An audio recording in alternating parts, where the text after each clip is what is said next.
Selamat pagi. Di sini saya akan menjelaskan sedikit tentang analisis teks KD Bahasa Inggris.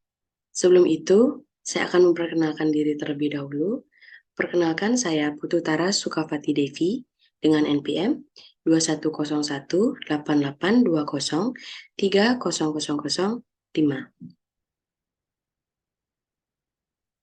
Yang pertama, saya akan menjelaskan tentang analisis KD. Analisis pemetaan dilakukan dengan cara membandingkan KD yang ada dengan realisasi kebutuhan KD dalam pelajaran bahasa Inggris di lapangan, khususnya untuk KD peminatan dan lintas minat bahasa Inggris kurikulum 2013. Analisis KD ini dipandang sangat penting dan strategis, khususnya bagi guru dalam menyusun perencanaan pembelajaran. Dengan adanya pemetaan KD, diharapkan guru bahasa Inggris dapat lebih cepat dan cermat dan sistematis dalam menyusun rancangan pelaksanaan pembelajaran atau RPP dan merealisasikannya dengan tepat, baik dan benar sesuai pesan yang ada dalam silabus.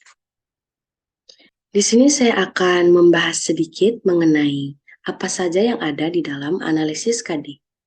Untuk dapat memahami pendekatan berbasis teks, guru bahasa Inggris harus memahami dan menguasai berbagai teks dalam bahasa Inggris secara memadai yang ada dalam kurikulum 2013 hingga saat ini digunakan untuk meningkatkan kompetensi sikap, pengetahuan, dan keterampilan peserta didik jenjang pendidikan menengah, SMA, MA, dan SMK. Jenis teks dalam silabus bahasa Inggris yang sudah direvisi tahun 2017 adalah sebagai berikut. Yang pertama, teks interaksi interpersonal merupakan teks yang mencakup tentang ungkapan ucapan selamat dan memuji serta menanggapinya.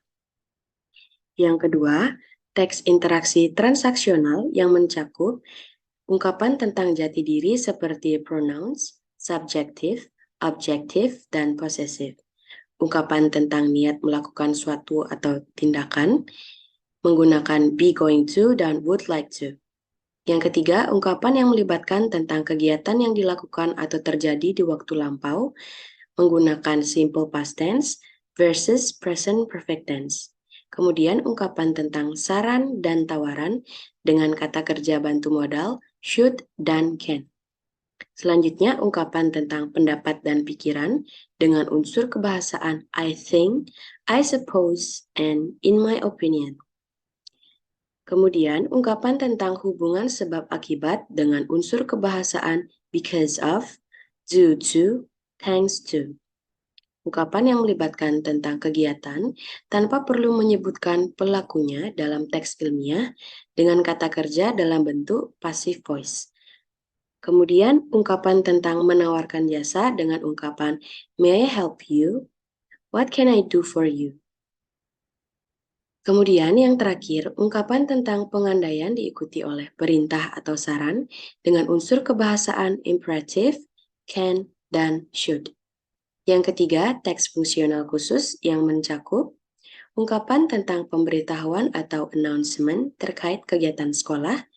Yang kedua, ungkapan tentang makna lirik lagu terkait hidup remaja.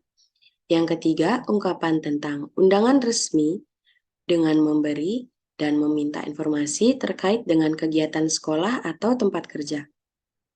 Yang keempat, ungkapan tentang surat pribadi terkait kegiatan diri sendiri dan orang sekitarnya. Yang kelima, menyusun surat lamaran kerja. Yang keenam, memahami teks caption menyertai gambar, foto, tabel, grafik, dan bagan. Yang ketujuh, manual menggunakan teknologi dan kiat-kiat. Dan yang terakhir, teks fungsional yang mencakup yang pertama, jenis teks deskriptif terkait tempat wisata dan bangunan bersejarah. Yang kedua, teks recount terkait pariwisata bersejarah. Yang ketiga, teks naratif terkait legenda rakyat. Yang keempat, teks eksposisi analisis terkait isu aktual. Yang kelima, teks explanation terkait gejala alam atau sosial yang tercakup dalam mata pelajaran lain di kelas 11. Yang keenam, jenis teks prosedur dalam bentuk manual. Dan yang terakhir, teks news item terkait berita sederhana dari koran, radio, atau TV. Selanjutnya saya akan membahas tentang analisis teks. Selanjutnya saya akan menjelaskan tentang analisis teks. Temuan data di lapangan melalui hasil observasi, wawancara mendalam, dan angket, serta paparan data dari dokumen model silabus bahasa Inggris yang dikembangkan oleh Kementerian Pendidikan Budaya tahun 2017 di atas dapat dianalisis tentang keberadaan teks KD yang ada dalam program bahasa Inggris wajib dan program bahasa Inggris peminatan. Yang pertama, pada struktur kurikulum 2013 untuk KD program peminatan bahasa Inggris dan program lintas minat yang digunakan adalah KD peminatan. Hal ini tentu memberikan beban yang cukup berat bagi guru untuk menyampaikan muatan KD peminatan bahasa Inggris kepada siswa atau kelas yang memilih lintas minat bahasa Inggris. Yang kedua, dalam praktik pembelajaran di kelas, berdasarkan pengamatan lapangan yang dilakukan oleh penulis, sebagian besar guru yang mengajar bahasa Inggris wajib dan bahasa Inggris program lintas minat adalah guru bahasa Inggris yang berbeda. Beberapa alasan mengapa diajar oleh guru yang berbeda adalah agar siswa tidak mengalami kejenuhan bila dibandingkan dengan hanya diajar oleh guru yang sama. Yang ketiga, KD lintas minat bahasa Inggris selama ini belum ada atau belum disusun secara terpisah dengan KD bahasa Inggris peminatan. Kebutuhan KD lintas minat pada struktur kurikulum 2013 adalah sesuatu yang mendesak. Tidak hanya bahasa Inggris, akan tetapi juga pada mata pelajaran yang dipilih untuk program lintas minat perlu disusun secara terpisah dengan program peminatan. Kebutuhan KD lintas minat pada struktur kurikulum 2013 adalah sesuatu yang mendesak. Yang keempat, KD yang ada di bahasa Inggris wajib dan KD yang ada di bahasa Inggris peminatan terkesan overlapping atau tumpang tindih dan juga terkesan pengulangan. Misalnya, KD 3.1 di bahasa Inggris kelas 10 wajib sama dengan KD 3.1 di bahasa Inggris peminatan. Yang kelima, kebutuhan KD untuk menyiapkan siswa dalam mengikuti ujian nasional bahasa Inggris lebih banyak ada di KD program peminatan.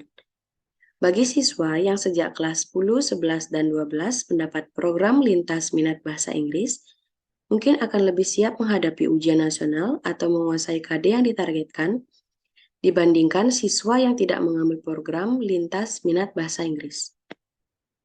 Sekian penjelasan dan presentasi yang bisa saya sampaikan mengenai analisis KD bahasa Inggris.